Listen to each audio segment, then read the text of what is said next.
My name is Teresa Lockwood. The day my own son crushed my finger because I refused to sign away my home for his wife's new house. Something inside me broke far deeper than bone.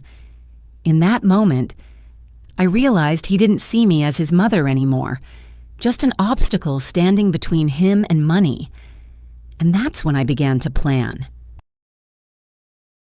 The late afternoon light slanted through the curtains of my old Ohio house, spilling across the worn carpet where I sat waiting.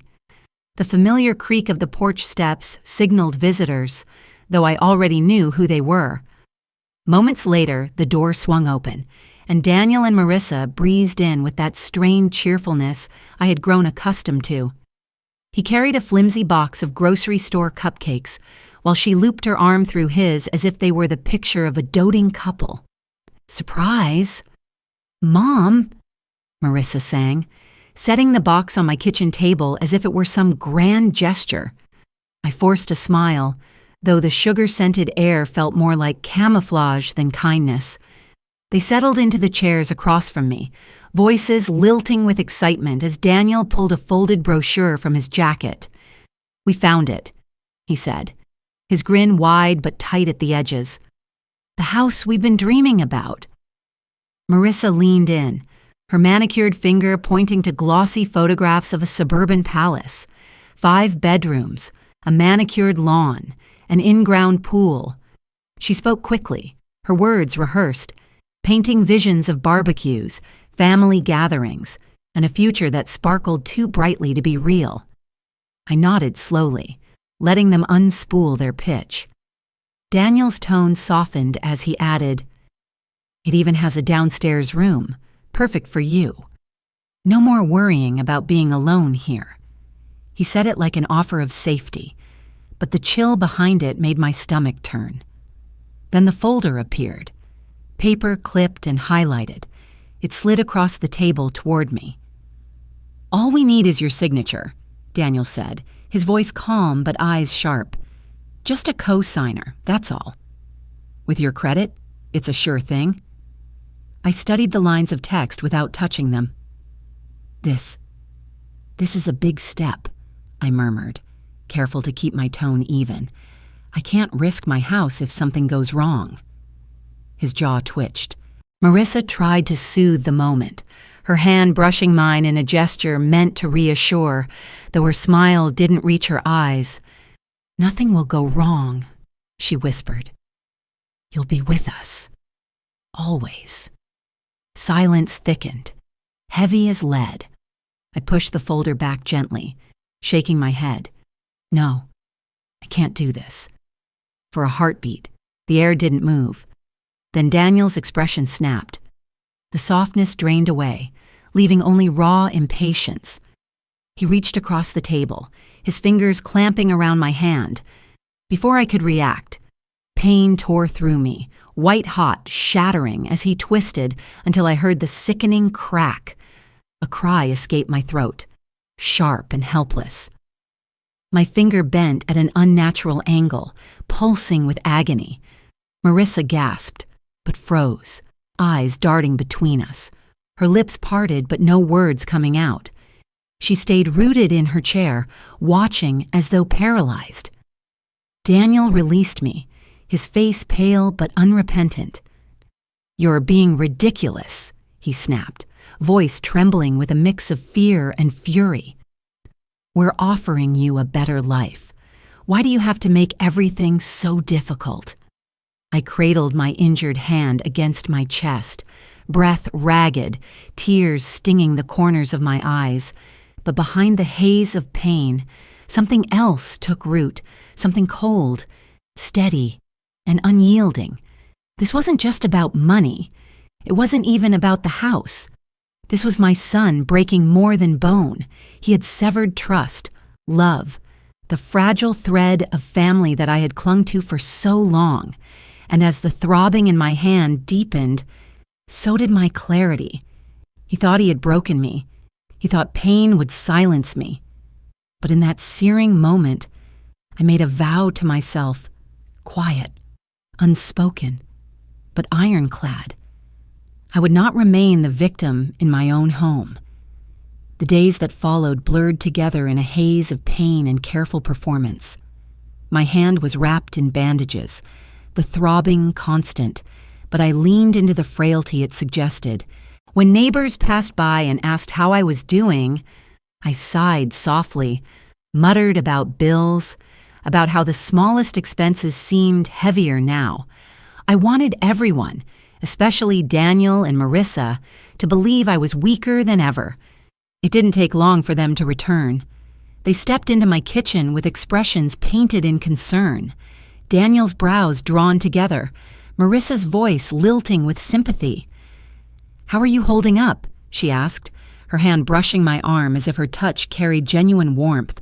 Their eyes, though, betrayed them, restless, darting, calculating. We sat down, the air heavy with that syrupy tone families use when they're trying too hard. Daniel leaned forward, a folder tucked under his arm again, his voice calm but insistent. "Mom, about the house," he began, as though I'd been waiting for him to bring it up. He laid out the details as if they were offering me a gift, his words practiced, smooth. Marissa chimed in with excited descriptions, a sprawling lawn, a sunlit kitchen, a space large enough for children. Then came the number, $250,000. He said it quickly, confidently, certain I would nod without question. But in that moment, something sharp and cold cut through my chest. I knew the market. I knew that house was worth far more. 70,000 more. I kept my face blank, let my eyes widen just slightly as though I was lost in their enthusiasm. I murmured how wonderful it all sounded, nodded at the right moments, even smiled faintly as Marissa squeezed my arm and promised, "It would be a dream come true for all of us, especially you." Inside, fury coiled, but I fed it quietly, storing it away.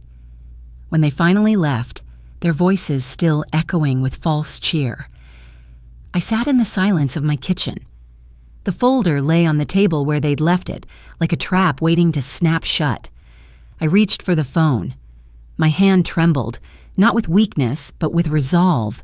When Angela answered, her voice steady and warm, it carried me back decades to when she'd been a bright-eyed student in my classroom. Now she was a sharp, seasoned lawyer. I told her everything. My words clipped, each detail landing like evidence in a trial. Her response was swift, her tone firm. "You don't have to face this alone," she said. And with those words, the heaviness in my chest shifted.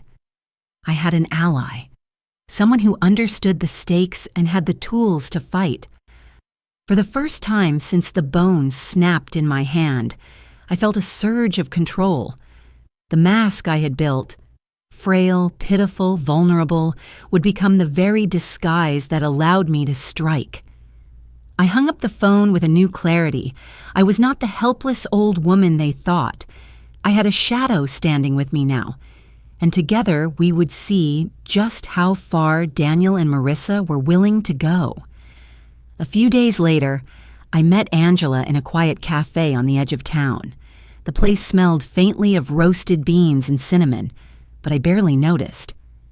We chose a booth tucked against the wall, our voices low, the hum of conversation around us masking the seriousness of our words. Angela leaned across the table, her eyes sharp behind her glasses. "There's someone you should meet," she said.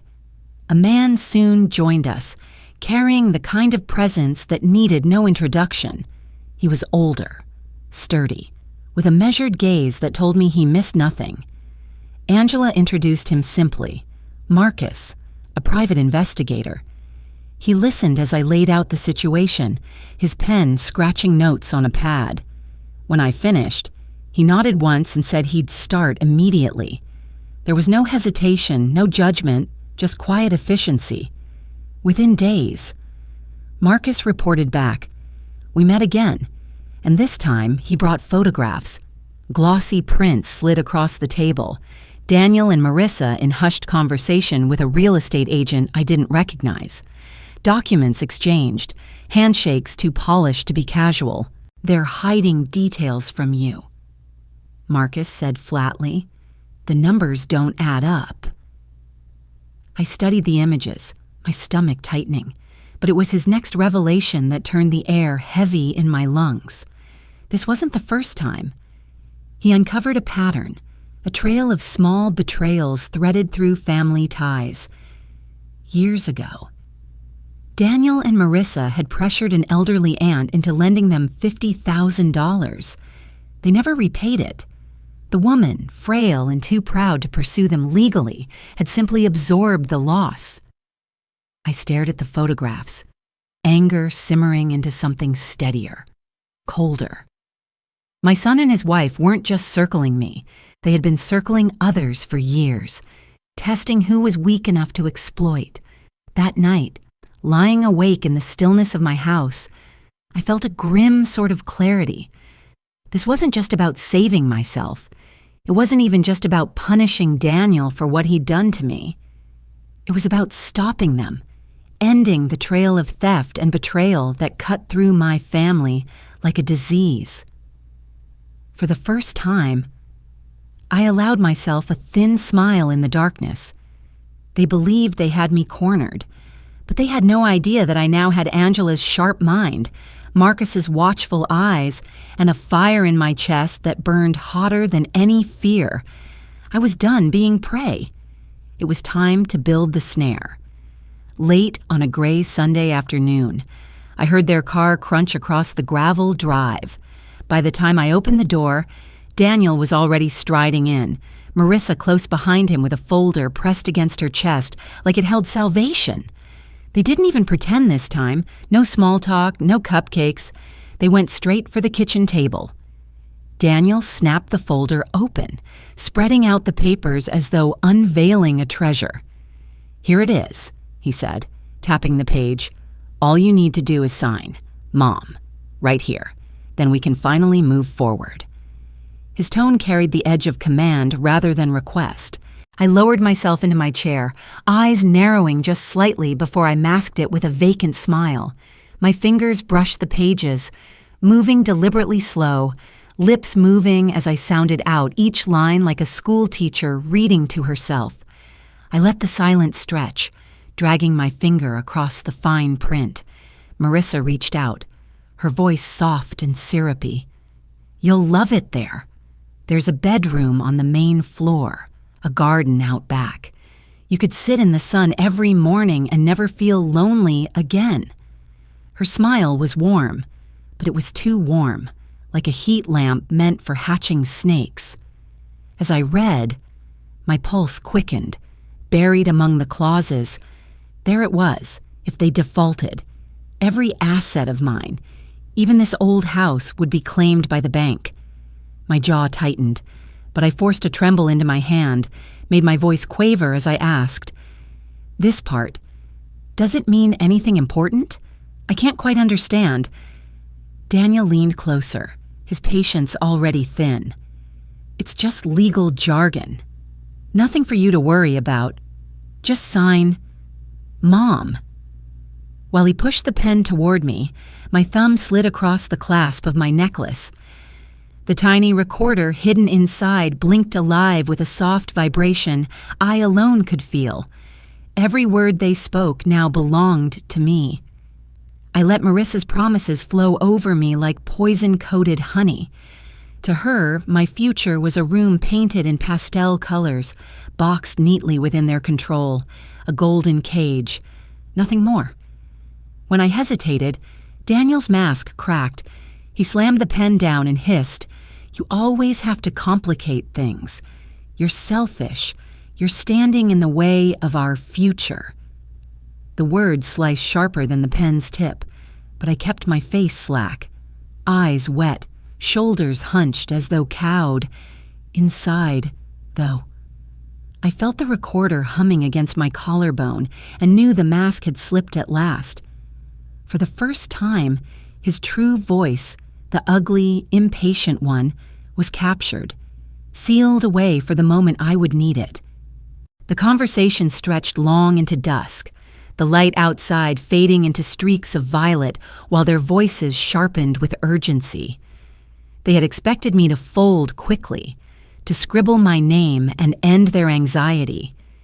Instead, my steady questions chipped at them like water wearing stone. I tilted my head, furrowing my brow as if struck by a sudden thought. What if you two separate? I asked gently. Who would the house belong to then? What would happen to me? Daniel's face flushed red, his lips parting without sound. He stammered, searching for an answer that wouldn't come. Marissa, quicker, colder, cut in smoothly. Don't think about such things. We'll handle everything. You won't have to worry about a thing. Her eyes glittered, but not with kindness, only calculation. Their silence in the moments after was telling. The tension between them coiled tight, and I saw the first crack in their united front. They weren't as seamless as they wanted me to believe. As the clock ticked past 8, my phone buzzed in my pocket. I excused myself, shuffling slowly into the hallway. It was Marcus. His voice was low, urgent. The house, they've been lying. It's under litigation, title disputes, worth maybe $180,000. Not even close to what they told you. I pressed the phone tighter to my ear, though my chest was already heavy with the confirmation. They weren't only trying to scam me. They themselves had walked into another scam, too blinded by greed to see it. When I returned, I found them whispering heatedly, their words clipped. They hushed when I entered, plastering those thin smiles back on. I eased into my chair, my bandaged hand resting on the table, and let a small, knowing smile tug at the corner of my mouth. They thought they were spinning the web, thought I was caught in it.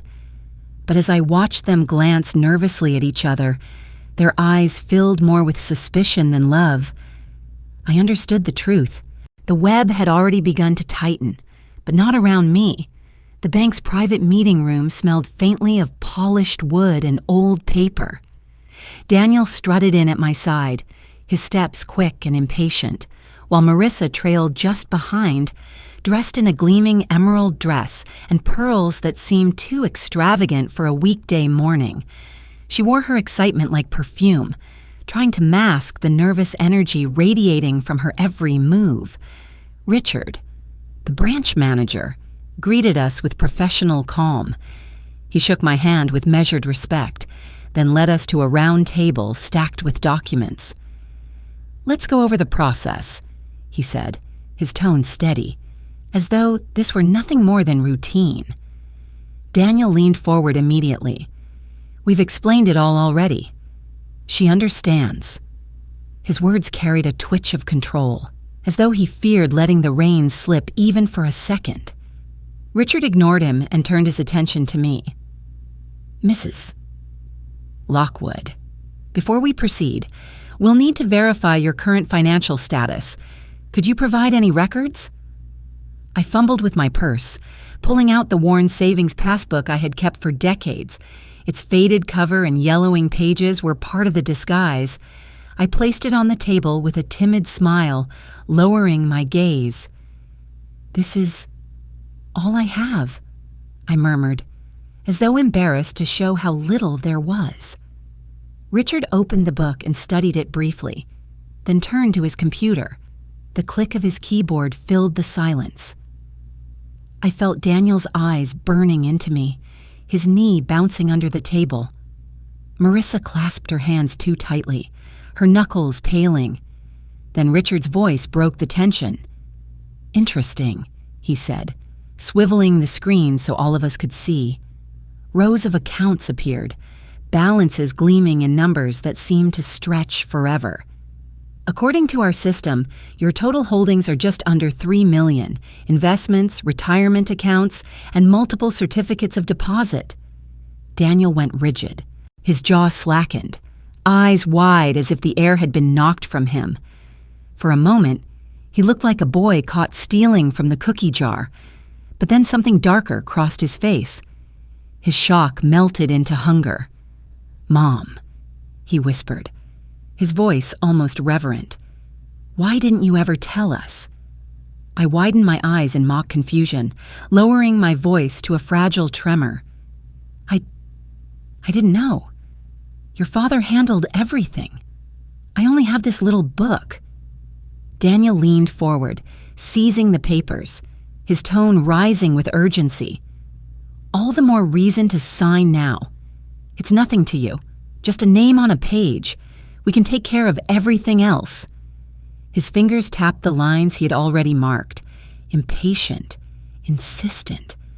I let my shoulders slump, my lips press into a thin, uncertain line. "So many numbers," I sighed. "I don't know what any of it means." Marissa chimed in quickly, her smile stiff. "That's why we're here. You can trust us." And I looked at Daniel then, straight into the feverish gleam in his eyes, and thought, it isn't the bank, the contracts, or even me that will destroy you. It's that greed flickering in your gaze. That hunger will be your ruin. A few mornings later, their car pulled up again, the sound of the engine louder than their laughter spilling in through my window. They came inside glowing with triumph, Daniel in a new suit that still smelled of the store, Marissa dazzling in a tailored green dress that caught the light like money itself. Their smiles stretched wide, but behind them, I saw the desperation of gamblers convinced they had already won. Over tea, I let the silence linger before speaking softly. "I've been thinking, maybe, instead of signing, I could just buy the house for you? In cash?" The reaction was instant. Daniel's face lit up. Marissa clapped her hands together, her laugh high-pitched and giddy. They leaned toward each other, a shared rush of victory flickering across their features. "That would be incredible, Mom!" Daniel exclaimed, grasping my hand with a rehearsed tenderness. "It would mean the world to us." I smiled faintly, lowering my eyes as though embarrassed by my sudden generosity. Inside, my pulse steadied. They had taken the bait. Later, Marcus sent me photographs. The two of them leaving a furniture showroom, receipts in hand, grinning like children. Thousands of dollars in purchases made on credit, so confident my money was already theirs that they had begun decorating a house they didn't own. That evening, as they sat in my living room chattering about paint colors and imported rugs, I caught Marissa's voice slipping into a whisper. She leaned toward Daniel, her lips curling in a private smile. "Once she signs, the house and everything else will be ours." She didn't know that my necklace hummed faintly at my throat, capturing every syllable. I nodded, pouring them each another cup of coffee, my expression gentle, maternal, unchanged. But as soon as they left, I pulled out my phone and typed the message I had been waiting to send. "The fish has bitten," and with a press of my finger, I sent it to Angela. The game was no longer in motion. It was closing in. The bank's conference room gleamed under fluorescent light, polished wood table stretching long between us. Fresh flowers sat in a vase at the center, an unnecessary touch of celebration. Daniel adjusted his tie. Marissa smoothed her emerald dress, their postures too stiff, too rehearsed, as if they were already posing for portraits in the house they hadn't yet secured. Richard entered with a courteous nod and placed the papers before me. He spoke in the steady, practiced tone of a man who had overseen countless transactions. "If everyone is ready, we'll proceed with the transfer." Daniel leaned close, his voice low and insistent. "Just sign. Mom, this is it." His smile trembled at the edges, betraying the frenzy beneath. I picked up the pen, my fingers trembling so delicately it looked like nerves. I let them believe I was overwhelmed, that I had finally bent to their relentless will. The tip hovered above the signature line, my breath shallow, my eyes misting as though from emotion. Then I lifted my gaze. I locked eyes with Daniel and let my voice break the air like glass. "Do you remember the day you snapped my finger?" The silence that followed was deafening. Marissa's lips parted in shock, her painted composure shattering as her eyes flew to Daniel. She searched his face as if she could claw the truth from him with her stare. Richard's brows drew tight, his tone suddenly stern. "Is there violence involved in this agreement? Mr. Lockwood?" Daniel stammered, his jaw working as panic bled through his arrogance. It was an accident. She's exaggerating. You know how she can be—" His words stumbled over each other, brittle and desperate. I reached into my bag with measured calm and slid a sealed envelope across the table. The papers inside fanned out, x-rays of my broken finger, the doctor's notes, the hospital's stamped report, hard, cold evidence. Marissa recoiled, her chair scraping backward, horror dawning in her eyes. She stared at Daniel as though seeing him clearly for the first time.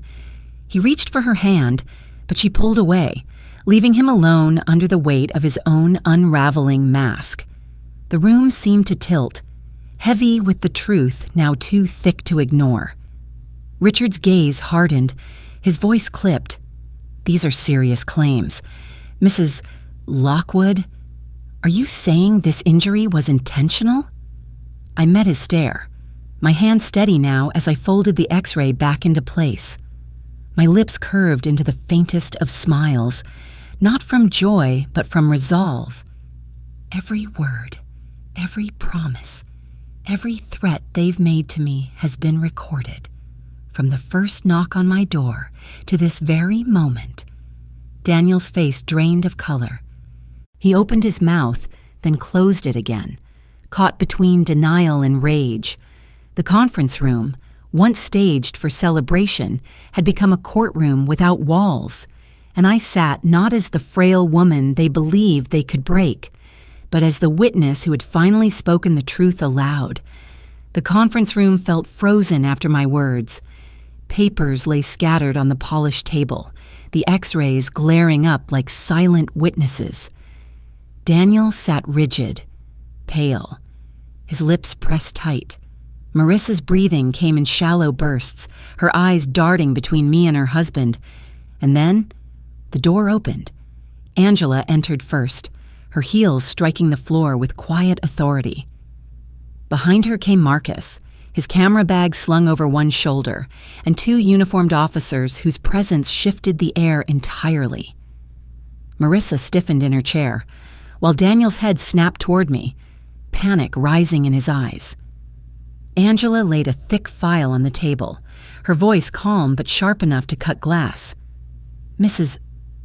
Lockwood has retained my counsel for weeks. Everything discussed here today, everything you've attempted, has been documented." She flipped the folder open, sliding photographs and transcripts across the table. Marcus stepped forward, producing printed screenshots and recordings, each piece another nail hammered into their coffin. Richard, the banker, studied the documents with his jaw tight, his earlier neutrality dissolving into visible disapproval. "This is far more serious than a simple co-signing," he said. The officers moved closer as Angela continued. "We have audio recordings of coercion, of financial manipulation. We have contracts deliberately altered to conceal terms. And more than that, testimonies from relatives you've bled dry before. This isn't a one-time act. This is a pattern." Marissa gasped, shaking her head violently. "They're lying. They can't prove—" Marcus cut her off, his voice flat, unyielding. "We can— 50,000 taken from an elderly aunt.